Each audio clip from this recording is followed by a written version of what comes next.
है साथियों, नमस्कार। हमारे कोच आरकेडी मोटिवेशनल स्पीकर में बहुत बहुत स्वागत है। हमारे द आरकेडी शो में आपका बहुत बहुत स्वागत है।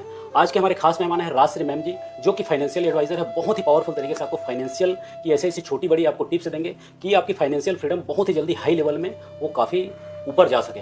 तो नमस्कार राजश्री मैम, आपका बहुत बहुत स्वागत है हमारे यूट्यूब चैनल में। नमस्ते Rajesh ji, thank you for inviting me here. Thank you ma'am. आपको राजश्री मैम, आपसे सबसे पहला क्वेश्चन है हमारे द आरकेडी शो में आपको आके कैसा लगा? बहुत अच्छा लगा।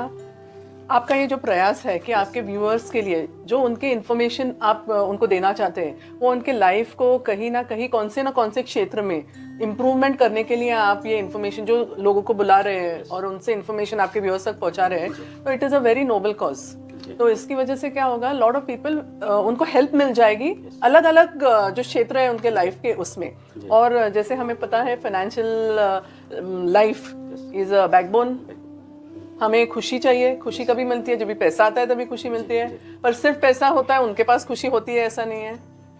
तो एक हैप्पी रिच फिलोसॉफी कैसे हम लोगों की जिंदगी में लाए। सो आई विल बी हैप्पी, मुझे बहुत खुशी होगी इस बारे में आपके व्यूअर्स के साथ शेयर करने के लिए। बहुत बहुत बहुत बढ़िया। मैम, आपसे सबसे पहला क्वेश्चन है, ये फाइनेंशियल फ्रीडम का अर्थ क्या है हमारे व्यूअर को समझाइए, क्योंकि बहुत सारे लोगों को पता ही नहीं है फाइनेंशियल फ्रीडम किस तरीके से करना है और किस तरीके से इनका मतलब ही पता नहीं है, और इसके बारे में आप थोड़ा सा विचार डालिए। मैं इसके लिए ना आपको एकदम सिंपल एग्जांपल देती हूँ राजेश जी। अगर हम खाना खा रहे हैं, ठीक है, तो आपकी मम्मी को अभी पता है कि आपको 2 रोटी लगती है या 3 रोटी लगती है आपका पेट भरने में। जब तक पेट नहीं भरता नींद भी अच्छी नहीं आती है, राइट? तो वैसे ही पैसे के बारे में है। कोई कोई लोग ऐसे होते हैं जो सिर्फ पैसे के पीछे पड़े रहते हैं। उनको लगता है आज मेरे पास इतना है, और होना चाहिए, और होना चाहिए, और वो और के स्ट्रगल में अपनी पूरी जिंदगी सिर्फ काम करने में निकाल देते हैं, राइट? पर यही चीज अगर आपकी सपोज कोई और है जो आपके लिए रोटी बना रहा है और उनको पता नहीं है राजेश जी को कितनी भूख है, राइट? तो वो शायद रोटियां बनाते जाएंगे, आप शायद 2-3 ही खा लेंगे, बाकी की वेस्ट हो जाएंगे। जी बिल्कुल। सेम थिंग पैसे के बारे में होता है। जब तक मुझे ये पता नहीं है कि मेरे लिए इनफ कितना है, मेरी जरूरत कितने की है, तो आदमी को जब ये सवाल का जवाब नहीं होता है उसके पास, तभी वो कमाते जाता है। रोज ये स्ट्रेस रहता है, इतना मेहनत करके पूरा दिन काम करके भी उसको ये स्ट्रेस रहता है कि मुझे ये इनफ है कि नहीं। तो ये जो तक इनफ का डेफिनेशन पहले हमको ढूंढना है। तो अगर मेरी जरूरतें पूरी होने के लिए मेरे पास उतना पैसा है, so that is financial freedom for me. इसके लिए फाइनेंशियल फ्रीडम का डेफिनेशन हर एक के लिए अलग अलग होगा, राइट? तो अगर मुझे लगता है कि मेरी आज 50,000 की जरूरत है, सपोज हर महीने का मेरा खर्चा 50,000 है, किसी का 10,000 हो सकता है, किसी का 1 लाख हो सकता है, राइट? वो हिसाब से अगर मैंने मेरी जिंदगी आगे प्लान किया कि शायद मैं 60 तक काम करूंगी, उसके बाद भले अगर मैं नौकरी नहीं करूं, मेरे हाथ में पैसा नहीं और खर्चे तो बंद नहीं होने वाले हैं, तो वो क्या फिगर है कि जब भी मैं रिटायर होना चाहती हूँ, वो क्या अमाउंट है जो मेरे खाते में होनी चाहिए या मेरे इन्वेस्टमेंट्स होने चाहिए, जो मुझे शायद मेरे एस्टिमेट है कि मेरी नानी 80-85 तक लिव कर रहे थे, तो शायद मेरी एक्सपेक्टेशन है मैं 75 तक जीऊंगी, तो मेरी 60 से 75 तक वो कॉर्पस मुझे इनफ होगी कि नहीं। प्रॉपर मतलब एक मनी हमारे पास रहना चाहिए तो माइंड बढ़िया से एक लेवल में जाता है। तो जब भी हमारी ये रोज की जरूरतों हम पैसिव इनकम से पूरे कर सकते हैं, that is when we can say we are financially free. फिर उसके बाद हमारा चॉइस है वेदर हमें काम करना है नहीं करना है। You can still keep on working to fulfil your dreams, but अगर आप काम नहीं भी करो तो भी आपको रोज के जीने के लिए आराम से आपके पैसे आ जाएंगे। जी बिल्कुल बिल्कुल, बहुत बढ़िया।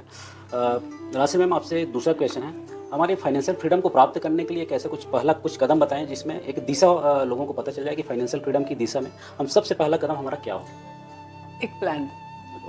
ओके। जैसे आप अगर मैराथन भागने की कोशिश कर रहे हैं, तो पहले आप तैयारी करेंगे और फिर एस्टिमेट करेंगे मैं कितना भाग सकता हूँ, तो ये गलत बात है।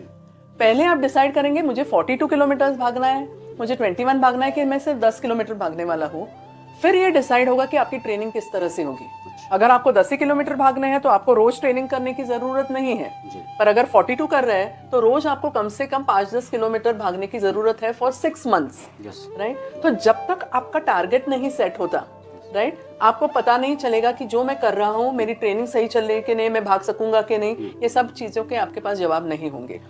Same way exactly financial planning में पहले आपको ये आइडेंटिफाई करना है आपकी पर्पस क्या है, आपकी जरूरतें क्या है, आपके पैसे आपको किस काम आने वाले हैं। जब भी आप ये तो 4 स्टेप में होता है। एक तो अपनी जरूरतें जान लेना, फिर वो जरूरतों को एक फाइनेंशियल फिगर दे देना।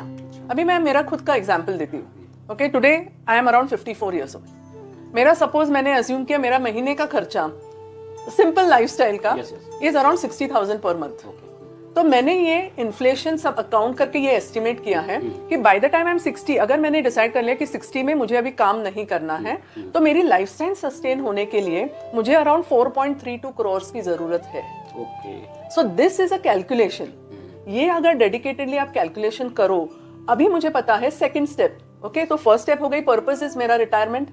सेकंड स्टेप मैंने आइडेंटिफाई कर लिया न्यूमेरिकली कि मुझे कितना जरूरी होगा मेरी रिटायरमेंट के लिए, राइट। तो टू सर्वाइव फ्रॉम 60 to 85 शायद मुझे 4.5 करोड़ की जरूरत है। थर्ड स्टेप ऐसा होगा कि मैंने आज तक क्या किया है मेरे रिटायरमेंट के लिए। तो अगर आज तक मैंने 2-3 जगह पे पैसे निवेश किए हैं जहां से मुझे रिटर्न्स मिलने वाले हैं, which I am going to use for my retirement, तो वहीं पे मैं एस्टिमेट करूंगी चलो मेरे पास एक पॉलिसी है जहां से मेरे 50 लाख रुपए आ रहे हैं। फिर दूसरी चीज है मैंने थोड़े स्टॉक्स में पैसे डाल के रखे हैं जहां से मुझे शायद 1 करोड़ आ रहे हैं। तीसरी जगह पे मे बी म्यूचुअल फंड्स होंगे जहां पे मैंने चलो और 1 करोड़ डाले। तो ऐसे करके सपोज मेरी 3.5 करोड़ की एडजस्टमेंट हो गई है। अभी मुझे एस्टिमेट करना है ये बैलेंस 80 लाख अप्रोक्सीमेटली जो मुझे लगने वाले हैं वो नेक्स्ट 6 सालों में कहां से आने वाले हैं। तो अभी मेरे पास एक फोकस है अमाउंट का और समय का। तो समय और अमाउंट ये 2 चीजें बहुत इंपॉर्टेंट है आपको जान लेना आपकी गोल के हिसाब से। तो इस वजह से अगर आप एस्टिमेट करोगे, लाइक सपोज किसी का बच्चा 4 साल का है तो 16 वो शायद 14 साल के बाद ग्रेजुएशन के लिए आएगा, तो उसको कितने की जरूरत होगी। तो आज के हिसाब में अगर उसके आज वो अगर ग्रेजुएशन पे ऑलरेडी होता था, आज वो अगर 18 साल का होता था तो शायद आप बोलते थे कि उसके ग्रेजुएशन के लिए से 30 लाख की जरूरत पड़ेगी, पर उसको अभी 14 साल बाकी है।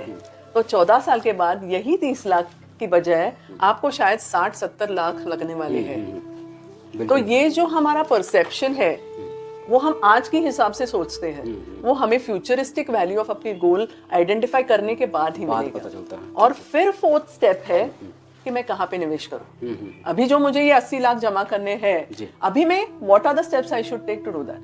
पर आपने एक मुझे इंट्रोड्यूस करने के टाइम पे एक फ्रेज यूज किया, if you permit me I want to correct that. आपने एक फ्रेज यूज किया फाइनेंशियल एडवाइजर। तो I would prefer to call myself as a financial coach.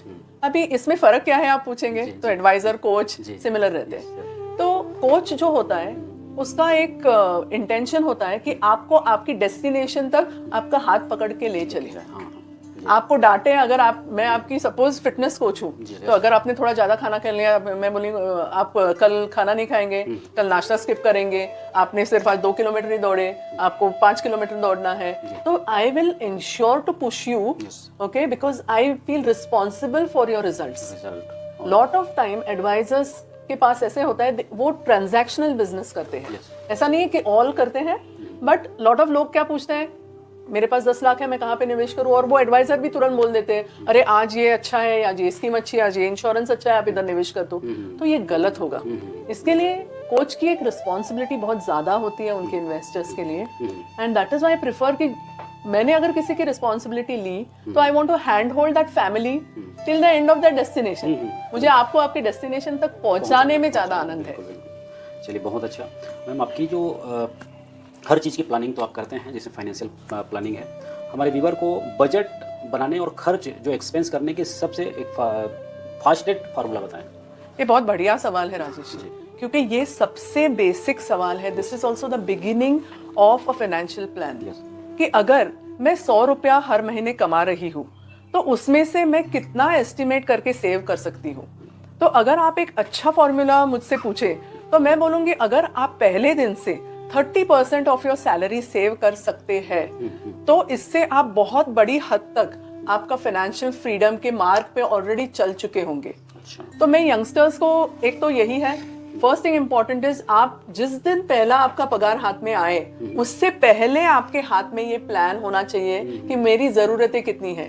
लोग रिटायरमेंट का प्लानिंग जब भी वो 50 साल के होते तभी करते हैं, तो they are already 30 years late. अगर आप 22 साल में नौकरी कर रहे हैं तो आपको 20 साल में पता होना चाहिए कि मेरे फ्यूचर के लिए मुझे कितना पैसा लगने वाला है। सो ये चीजें बहुत इंपॉर्टेंट है। सो बजट के टाइम पे मैं ये कहूंगी आप एक परसेंटेज फिक्स कर दीजिए। सपोज आप भाड़े के घर में रहते हैं, राइट, तो जब भी आपकी पगार आती है तो क्या ये सही है कि आप भाड़ा पहले भरेंगे? राइट, बाकी का खर्चा बाकी का करने से खर्चा, पहले, हाँ, जी। नहीं तो आपके पास घर नहीं होगा रहने के जी लिए, जी सही, सबसे राइट। प्रमुख चीज़ तो वही है। तो जब भी मैं मेरे रिटायरमेंट गोल के लिए सेव कर रही हूँ, ये मुझे यही समझना है कि मेरे फ्यूचर के लिए या मेरे बच्चों के एजुकेशन, ये सारे मेरे फ्यूचर के गोल्स के लिए मैं एक रेंट भर रही हूँ। ओके, तो अगर आप ये रेंट नहीं भरो तो क्या हो जाएगा, आपके गोल्स नहीं अचीव होंगे। अचीव नहीं होगा। और जो क्रिटिकल गोल्स है, लाइक हमारा रिटायरमेंट, हमारे बच्चों का एजुकेशन, शायद अपने इंडियन कल्चर में शादी भी बच्चों की, और कोई मेडिकल इमरजेंसी हो सकती है, किसी पे डिपेंडेंट पेरेंट्स हो सकते हैं। तो ये जो इम्पोर्टेंट चीजें हैं, इसके फ्यूचरिस्टिक अमाउंट के लिए हमें एक डेडिकेटेड परसेंटेज डिसाइड करना चाहिए। तो it should not be, the equation ऐसे नहीं होना चाहिए कि income minus expenses equal to saving. ऐसे इक्वेशन होना चाहिए income minus savings equal to expenses. तो मैं 100 कमा रही हूँ, मैं 30 रुपीज डेडिकेटेडली सेव कर रही हूँ टुवर्ड्स माई फ्यूचर, तो अभी जो 70 रुपीज बचेंगे उसमें से मैं डिसाइड करूंगी how do I spend.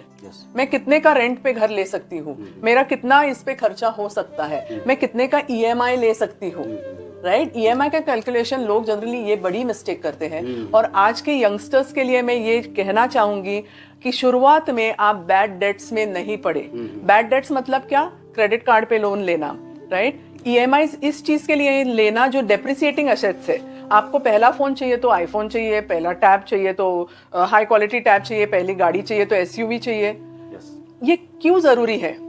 Initial years में हम इस पे कॉम्प्रोमाइज थोड़ा कर सकते हैं। तो जब तक मैं थोड़ा कॉर्पस नहीं जमा कर लूं, तब तक I should not go in for these kind of loans. और आजकल थोड़ी बहुत पगार अच्छी होती है, स्पेशली जो IT में वगैरह लोग होते हैं, तो पेरेंट्स को डर लगा रहता है कि ये पैसे खर्चा कर देंगे। तो वो क्या करते हैं, इन बच्चों को अटका के रखने के लिए, लाइक उनका इंटेंशन अच्छा होता है, पर कि बच्चों से पैसे खर्चे ना हो जाए, वो क्या बोलते हैं, आप एक घर में इन्वेस्ट कर दो, आप एक EMI शुरू कर दो। तो EMI जब भी शुरू होती है इन अर्ली डेज, आपकी इन्वेस्टिंग कैपेसिटी को वो खत्म कर देती है।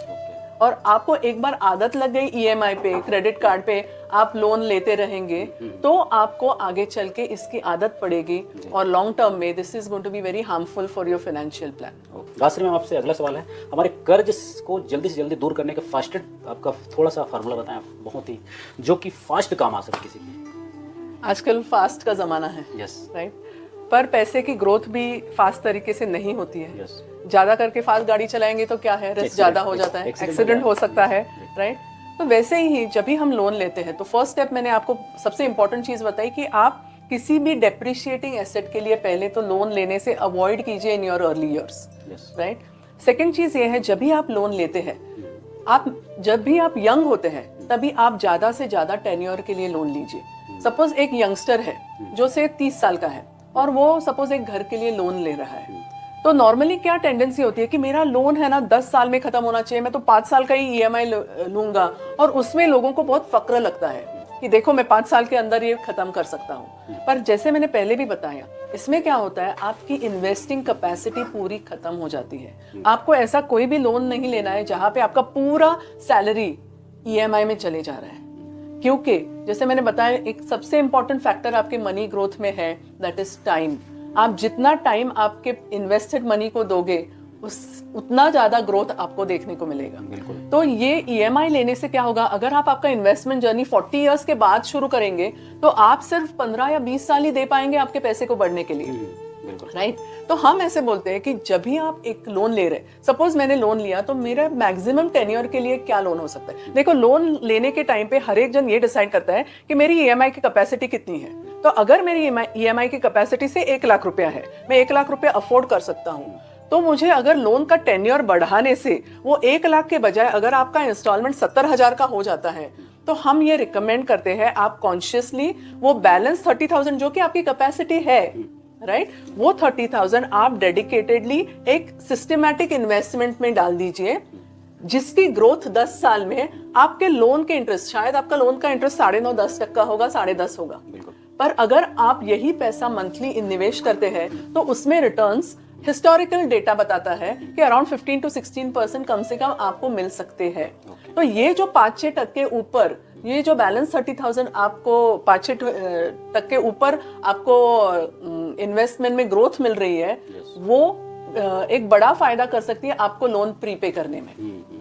करेक्ट। और लोन जितना ज्यादा टेन्योर होगा उसका टेंशन नहीं है, तो ये आप पहले दिमाग से निकाल दीजिए कि मुझे लोन भी 3 साल में रीपे करना है। So that is not the correct strategy. So एक तो आपको फियर नहीं करना है, और लोन के टुवर्ड्स इधर मैं थोड़ा सा आपको एक एक what to say mental technique बताती हूँ, which a lot of mistake people make. आपको क्या लगता है, लोन होने से आपको खुशी होती है या गम होता है? हमको वैसे लगता है कि हम लोन ले रहे हैं और हमारी जो भी ख्वाहिश है उसको हम पूरा करते जा रहे हैं, एक तरीके से हम नीचे जा रहे हैं और हमको क्या है। पर लोन सपोज आपके सर पे लोन है, तो आप उसका स्ट्रेस लेते हैं? हाँ, स्ट्रेस तो लेना ही लेना है। एग्जैक्टली।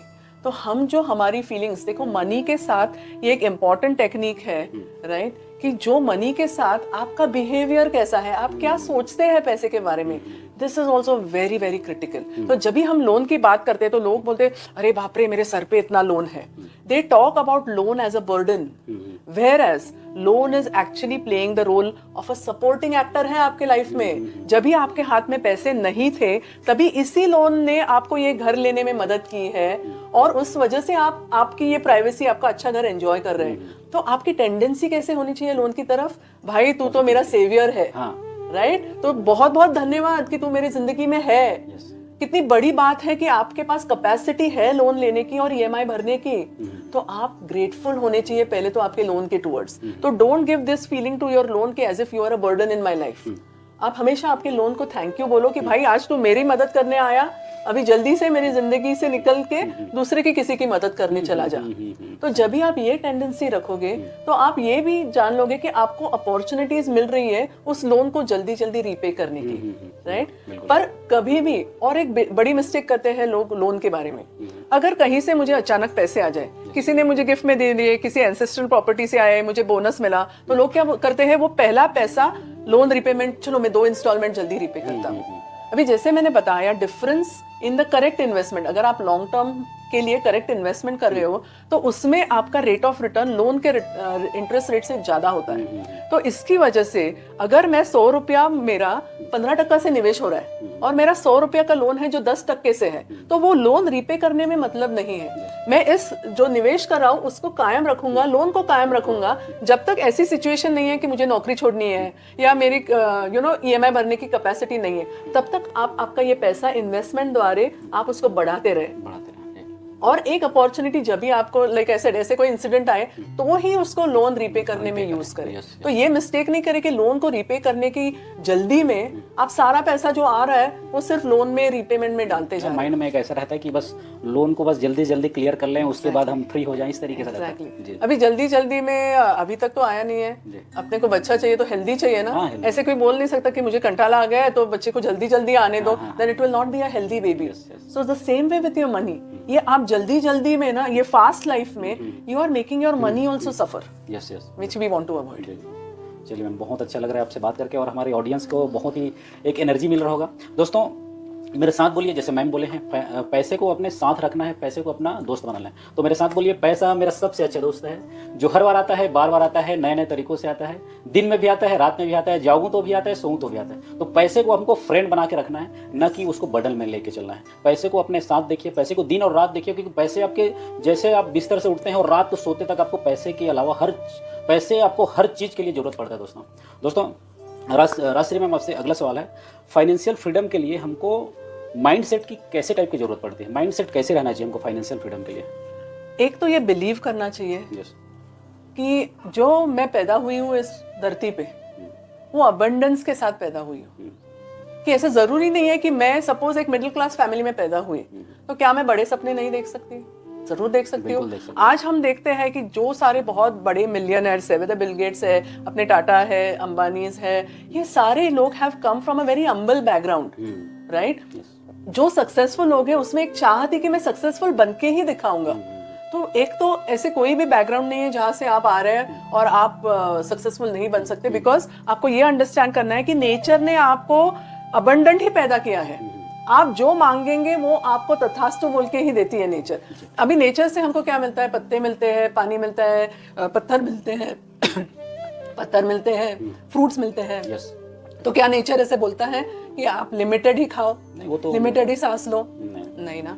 तो इसके लिए that should be first mindset Yes. You should have कि मुझे भी सारे सपने पूरे करने का हक है। The second most important thing is gratitude. आप हमेशा ग्रैटिट्यूड में रहे। आपके अकाउंट में अगर 10 भी रुपए, ये एक टेक्निक है, प्रॉपर प्रूवन टेक्निक है कि आप जब भी आपके अकाउंट में पैसा आता है, आपको एसएमएस आ जाता है कि 10 रुपया क्रेडिट हुए, आपको कैशबैक मिला है 15 रुपए का, आप भगवान को तुरंत बोल दीजिए, अरे भगवान थैंक यू कि ये पैसे मेरे कितने हैं, इट्स नॉट इम्पोर्टेंट, क्योंकि कोई कोई लोगों के पास ये भी नहीं आ रहे, right? So being in gratitude. तीसरी चीज ये है कि नॉर्मली हमें जलन होती है कि किसी के पास ज्यादा पैसा हो तो, राइट? हमारी टेंडेंसी ऐसी होती है कि उसको क्रिटिसाइज, अरे इसके पास से तो गलत तरीके से ही आए होंगे, ये इतना डिजर्व तो नहीं करता है, तो हम जजमेंट्स पास करते हैं लोगों के। इसके बजाय हम ये आपको एक बढ़िया गेम बताती हूँ। हम उस गेम को बोलते हैं आई लव दैट। अच्छा, ओके? तो आपको ये गेम खेलना है कि मुझे ये पसंद है, मुझे ये पसंद है। जब तक आप यूनिवर्स को ये नहीं बताओगे कि आपको चाहिए क्या, तब तक यूनिवर्स आपको कैसे देगा वो चीज, राइट? जब भी मम्मी भी पूछती है बच्चे को आज तुझे क्या खाना है, तो बच्चा बोलेगा कुछ भी, तो मम्मी बना देगी। अभी मेरे बेटे को उपमा बिल्कुल पसंद नहीं है, तो अगर वो बोलेगा कुछ भी मैं उपमा बना दूं, तो वो खुश हो जाएगा? नहीं हो जाएगा, राइट? तो सिमिलरली अगर मुझे कुछ चीज चाहिए तो मैं स्पेसिफिक बताऊं यूनिवर्स को कि मुझे क्या चाहिए। और उसके लिए जब भी आप पास हो रहे हो, किसी की BMW आपको पसंद है, तो जलिए मत उस पर, बोलिए यूनिवर्स को आई लव दैट, ये मेरी जिंदगी में भी ऐसी BMW होगी, ये मेरी भी लाइफस्टाइल इनकी जैसी होगी, ये मैं भी financial freedom I am going to achieve. So these are some of the techniques और द माइंडसेट, क्योंकि मनी को आपके पास में रखने के लिए आपका ये बिहेवियर सही रहेगा, तो ही पैसा बोलेगा अरे ये कितना खुशमिजाज आदमी है। देखो किसी को भी हंसते हुए लोगों के पास जाना पसंद है ना, रोते हुए लोगों के पास नहीं, तो पैसे भी नॉट डिफरेंट, पैसा भी एक एनर्जी है, तो जैसे आपकी एनर्जी पॉजिटिव रहेगी तो अच्छा पैसा भी आएगा आपके लाइफ में। So these are some of the things जो आप ध्यान रखेंगे तो आपको भी नई नई अपॉर्चुनिटीज आएंगी, अच्छे अच्छे लोग आएंगे आपके लाइफ में जो आपको फाइनेंशियल फ्रीडम की और अपॉर्चुनिटीज दे सकते हैं, आइडियाज दे सकते हैं और एक्चुअली लेके भी जा सकते हैं। यस यस यस, ठीक, बहुत बढ़िया। राजश्री मैम, आपसे अगला सवाल है, फाइनेंशियल फ्रीडम करते समय हमको किस चीज़ की चैलेंज आती है और हमसे होप क्यों नहीं आता? मतलब हर चीज़, मतलब हमको चैलेंज के दृष्टि से क्यों आता है? जैसे हम फाइनेंशियल जैसे फ्रीडम कर रहे हैं, फ्रीडम के ओर बढ़ते हैं, तो हमको कुछ छोटे छोटे जो चैलेंज आते हैं उसके बारे में बताएं। सबसे बड़ा चैलेंज फाइनेंशियल प्लानिंग में, फ्रीडम में है आप खुद। यस। फर्स्ट ऑफ ऑल आपका एटीट्यूड टुवर्ड्स मनी, आपकी अंडरस्टैंडिंग टुवर्ड्स मनी, और आप मनी को कितना इम्पोर्टेंस देते हैं, ये सबसे बड़ा चैलेंज है। तो जैसे अभी मैं अगर आपको पूछूं, अगर आपको थोड़ा सर्दी जुकाम है, बुखार है, तो क्या आप नेट पे जाके ये ढूंढते हैं कि क्या है, इसके सिम्टम्स क्या है, इसमें मैं क्या दवाई लूं और लेते हैं? नहीं, डॉक्टर के पास जाते हैं। डॉक्टर के पास जाते हैं। क्यों आप डॉक्टर के पास जाते हैं? क्योंकि उनको पता रहता है हमारी जो शरीर में तकलीफ है उनको ही पता है। एक गूगल आपके शरीर की तकलीफ तो आपको भी पता होनी चाहिए, राइट? पर you value your body so much कि आपको लगता है कि मैं डॉक्टर के पास जाके सही सलाह लेके मेरी बॉडी का ध्यान रखूं। करेक्ट है ना? जब भी ये सवाल हम बहुत जनों से पूछते हैं कि व्हाट इज इंपॉर्टेंट, हेल्थ और वेल्थ, तो लॉट ऑफ पीपल से both go hand in hand, पर जो बिहेवियर होता है उनका, वो हेल्थ को ज्यादा इंपॉर्टेंस देते हैं और वेल्थ को बहुत बार इग्नोर करते हैं। वो ऐसा नहीं समझते कि मेरे जो हार्ड अर्न मनी है उसकी देखभाल करने के लिए भी मुझे कोई डेडिकेटेड पर्सन चाहिए जो इसमें एक्सपर्ट है। फाइनेंशियल फ्रीडम के मैं 5 एक रिस्क फैक्टर्स बताती हूँ आपको। इसमें रिस्क क्या है? पहले तो फ्लक्चुएटिंग रिस्क। अभी कोई इन्वेस्टमेंट इंस्ट्रूमेंट्स में आप ये फ्लक्चुएटिंग रिस्क का टर्म सुनते हैं, लोग बोलते हैं बाप रे इसमें तो फ्लक्चुएट होने वाला है पैसे, तो कितना बड़ा रिस्क है। तो इसको वो रिस्क समझ के बैठते हैं, they don't try to understand what is this risk. दूसरा रिस्क है इन्फ्लेशन रिस्क, कि आप समझ के भी कि जो लोग लॉन्ग टर्म गोल के लिए पैसा ऐसे इंस्ट्रूमेंट्स में इन्वेस्ट करते हैं जो इन्फ्लेशन से ऊपर उनको रिटर्न्स नहीं दे रहा है, तो उन्होंने श्योर शॉट इन्फ्लेशन रिस्क को एक्सेप्ट किया है नोइंगली। मुझे पता है मेरे पैसे 5% से बढ़ रहे हैं और मेरे कंट्री में इन्फ्लेशन इज बिटवीन 6 to 7%, तो क्या आपका पैसा ग्रो हो रहा है? लोगों को सेविंग्स और इन्वेस्टिंग का फर्क जान लेना बहुत जरूरी है। सेविंग्स मतलब पैसे सिर्फ साइड में रख देना, और इन्वेस्टिंग मतलब इंश्योरिंग, ये ध्यान देना कि अगर क्या मेरा पैसा 7% के ऊपर बढ़ रहा है कि नहीं, तो ही मेरा पैसा ग्रो हो रहा है, राइट? तो ये ध्यान नहीं देते। तीसरी चीज कॉपी कैटिंग, कि जो मेरे दोस्त ने किया, जो मेरे मम्मी डैडी कर रहे थे, जो मेरे भाई कर रहे हैं, वही मैं मेरे पैसे के साथ कर। पर एक सिंपल चीज, अगर मुझे एक शर्ट लेनी है, राइट, तो आप क्या करेंगे? दुकान जाएंगे, 2-3 साइज ट्राई करेंगे, if you are not sure आपकी साइज क्या है, राइट? जो आपको परफेक्ट आईने में देखेंगे, परफेक्ट फिटिंग शर्ट लेंगे, करेक्ट? पर पैसे के बारे में आप ऐसा क्यों नहीं करते? पैसे के बारे में जो मेरे भाई, आप ऐसे बोलते हो आपके भाई को आप लेके आ रहे हो वही शर्ट मेरे लिए लेके आई है, नहीं ना? आपको भले वो पसंद आएगी पर आप क्या करोगे, खुद दुकान जाके और कलर्स देखेंगे, right? So when for a shirt you are making so much efforts, तो फॉर योर इन्वेस्टमेंट्स या जो पैसा आपको जिंदगी में काम आने वाला है, वो आप कैसे सोच सकते हैं कि जो मेरे भाई ने किया वही मेरे करने में समझदारी है? तो ये गलती करते हैं। चौथी चीज ये करते हैं कि डिसीजन मेकिंग में डिले करते हैं। जैसे मैंने बताया कि आपकी investment journey has to start from day 1 that you make your first salary. Retirement planning 50 में आके करते हैं, विच इज गलत, राइट? तो ये सारी छोटी छोटी मिस्टेक्स करते हैं। एंड लास्ट इज डिपेंडिंग, जैसे कोई लोगों को लगता है अगर आपके से भाई अगर एक ऑर्थोपेडिक सर्जन है और आपके दांत में दर्द है, तो just because he is a doctor आप उनको दिखाएंगे आपका दांत? नहीं दिखाएंगे ना, नहीं दिखाएंगे, राइट? आप डेंटिस्ट के पास चले जाएंगे, राइट? डेंटिस्ट के पास चले जाएंगे। सिमिलरली कि मेरी फैमिली में लॉट ऑफ एजुकेटेड लोग हो सकते हैं, मेरे फ्रेंड सर्कल में लॉट ऑफ इंटेलिजेंट लोग हो सकते हैं, but that doesn't mean that person he may have done good in his life with luck, right? पर सेम थिंग करने में या उनसे एडवाइस लेने में मतलब नहीं। अगर मुझे पैसे के बारे में एडवाइस चाहिए, I have to refer to financial coach, right? Just because वो किसी कंपनी के सीईओ है या डॉक्टर है और वो अमीर है, आप उनसे एडवाइस लेंगे, वो गलत बात है, करेक्ट? आपको सही फाइनेंशियल कोच जो आपकी माइंडसेट के साथ सूट करता है, ऐसे आदमी से आपको इन्वेस्टमेंट करके आपके पैसे को वैल्यू करना चाहिए। So these are very important risks we take with our money and which all are related to do with behavior. Okay, हाँ। पैसे से मतलब हमारे जो माइंड सेट है उसको थोड़ा सा चेंज करना है और चैलेंज को उतनी चैलेंज की तरीके से नहीं देखना है जो पैसे के हिसाब से, जैसे हम लोन लेते हैं और बहुत सारी कुछ हो जाता है, उसमें हम उतना माइंड सेट में ज़्यादा हमको फाइनेंस के माइंड सेट में हमको ज़्यादा दिमाग नहीं लगाना है, सिर्फ अपना फ्रेंड बना के रखना है। आज नहीं कल वो फाइनेंस फ्रीडम हमको लेके आएगा और एक दूसरे के हर चीज़ में बहुत ही काम आ सकता है। मैम, जब 18 साल का आपका जॉब कैरियर रहा तो उसमें थोड़ा सा आप उनमें थोड़ा सा बताएं कि आपके स्ट्रगल रहा, कि आपने वहाँ से सीखा, कि आपने लोगों के लाइफ में वैल्यू ऐड की, किस तरीके से आपका लाइफ रहा उस समय? मैं बहुत ब्लेस्ड महसूस करती हूँ अपने आप को, क्योंकि एक तो मेरी मम्मी बैंकर थी, ओके, तो वहीं से मेरी बचपन से थोड़ी फाइनेंशियल लिटरेसी की तरफ एक क्या झोंक थी, राइट?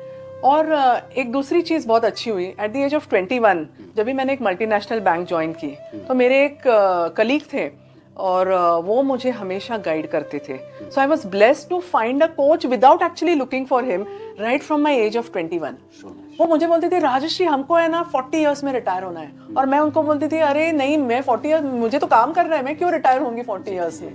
पर जब भी उन्होंने समझाया कि आप जब भी फाइनेंशियली फ्री हो जाओगे तो लाइफ आपके पूरी हाथ में है, आप जब चाहो काम करो, ज्यादा करो कम करो, आपको ये स्ट्रेस नहीं होगा, तब तक आपके बच्चे को भी आप टाइम दे पाओगे।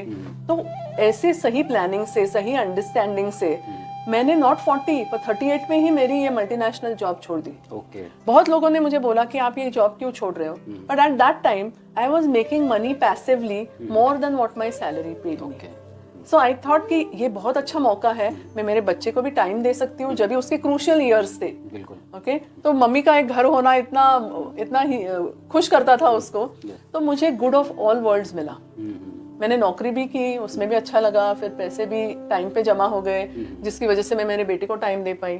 तो जब भी मेरा बेटा 12th स्टैंडर्ड में आ गया और वो बिजी होने लगा उसके स्केड्यूल में, तभी मुझे लगा कि अभी इसको मेरी ज्यादा जरूरत नहीं है, मेरा फुल टाइम घर होने की जरूरत नहीं है। तो मेरे एक अच्छे दोस्त है, मेरे भाई जैसे हैं, उन्होंने भी मुझे एनकरेज किया कि तू कुछ काम क्यों नहीं शुरू करती वापस। तो तभी मुझे भी ऐसे लगा कि जिस चीज से मुझे हेल्प हुई है आज, कि जिस चीज से ये सिस्टमैटिक इन्वेस्टमेंट और प्रॉपर गाइडेंस की वजह से मैं फाइनेंशियली फ्री हो सकी, तो मैं भी क्यों ना फैमिलीज को हेल्प करूं कि वो भी फाइनेंशियली फ्री हो सकते हैं, राइट? स्पेशली विमेन, जिनको ऐसा लगता है कि फाइनेंस बहुत डरावना सब्जेक्ट है। आज विमेन सीईओ हो सकती है, अपना बिजनेस चला सकती है, पर फिर भी पैसे का निवेश करने के लिए उसको लगता है नहीं, कोई तो मेरा हस्बैंड तो होना चाहिए, मेरे डैडी तो होना चाहिए, मेरा भाई तो होना चाहिए, there should be some man behind me to help me invest. तो मुझे ये ऐसी विमेन को भी एनकरेज करना है कि जब भी आप इतनी अच्छी नौकरी कर सकते हो, आप पूरा घर संभाल सकते हो, आप बच्चे के एजुकेशन देख सकते हो, आप इतने मल्टीटास्कर हो, तो ये भी आपकी समझ के बाहर नहीं है। तो कभी भी ब्लाइंडली अपना पैसा दूसरे के हाथ में मत दीजिए। Try to be independent about managing, take right guidance लीजिए आप, पर आप ये कर सकते हो। तो आप भी थोड़ा ध्यान रखना चाहिए कि मेरे भी सब, क्योंकि क्या होता है बहुत बार विमेन अपने ड्रीम्स को मार डालते हैं, उनको they don't give them enough importance कि जाने तो मेरी क्या इच्छा बाजू में रह जाने दी, पहले बच्चे के ये करते हैं, फैमिली के ये करते हैं। पर to have a happy life, yes, उनको भी जरूरी है कि अपने भी सपने थोड़े बहुत कहीं पे तो साकार करने की ताकत रखे, तो वो भी खुश हो जाएंगे। राइट। मैम आपसे बात करके ऐसे लग रहा है कि हमको 2-3 घंटे का इस शो को बनाया जाए, लेकिन टाइमली ऐसा है कि आपने इतनी समय निकाल के आए हमारे स्टूडियो में और हमारे इस प्रोग्राम में। आपको बहुत बहुत थैंक यू, जो आपके जो समय है। और थोड़ा सा एक क्वेश्चन मैं अपने हिसाब से मैं पूछ रहा हूँ, आपकी सेहत का राज क्या है? बस 2-3 शब्द में जो हमारे खुश रहना।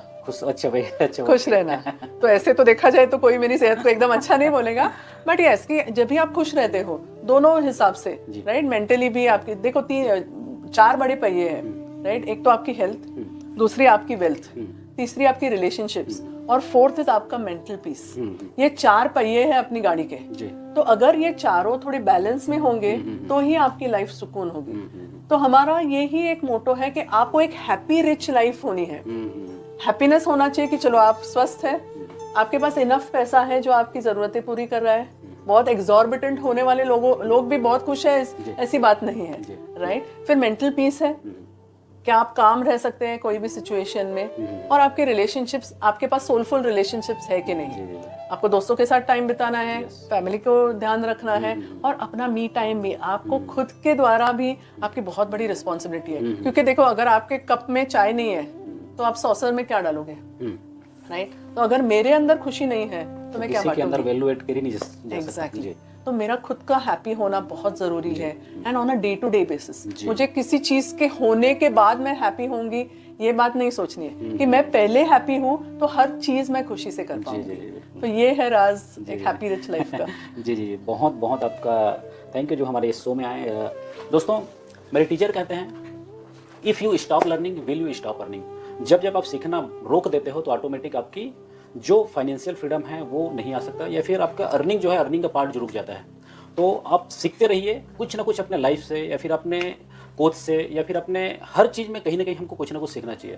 तो सीख के ही आगे बढ़ता है, और सीख के ही आदमी बहुत एक ऊंचाई में पहुंच जाता है। जितने भी पावरफुल लोग देख रहे होंगे, सब ने हर चीज़ में अपने आसपास के जितने भी, चाहे फाइनेंशियल एडवाइजर हो, चाहे बिजनेस कोचिंग हो, चाहे उसको लाइफ से रिलेटेड, चाहे हेल्थ से रिलेटेड, जैसे मैम बताई, हर जीवन के 4 पहिए हैं, उसमें कम से कम हमारा परफेक्ट कोच हो, परफेक्ट एडवाइजर हो, परफेक्ट हमको एक नई दिशा और एक अच्छी दिशा और परफेक्ट दिशा दिखाने के लिए कोच हो, बहुत ही हमारे जीवन में आगे बढ़ने की क्षमताएं ऑटोमेटिक हमको प्राप्त हो जाता है। तो दोस्तों, हमारे coach RKD YouTube motivational speaker channel में आपका बहुत बहुत दिल से इस वीडियो को आप देखें, बहुत बहुत आपको थैंक यू। और भी बहुत सारी हम लर्निंग से भरपूर वीडियो बनाएंगे हमारे द आरकेडी शो में। आपका बहुत बहुत स्वागत, और भी हमारे यूट्यूब चैनल को आप फॉलो करते रहिए।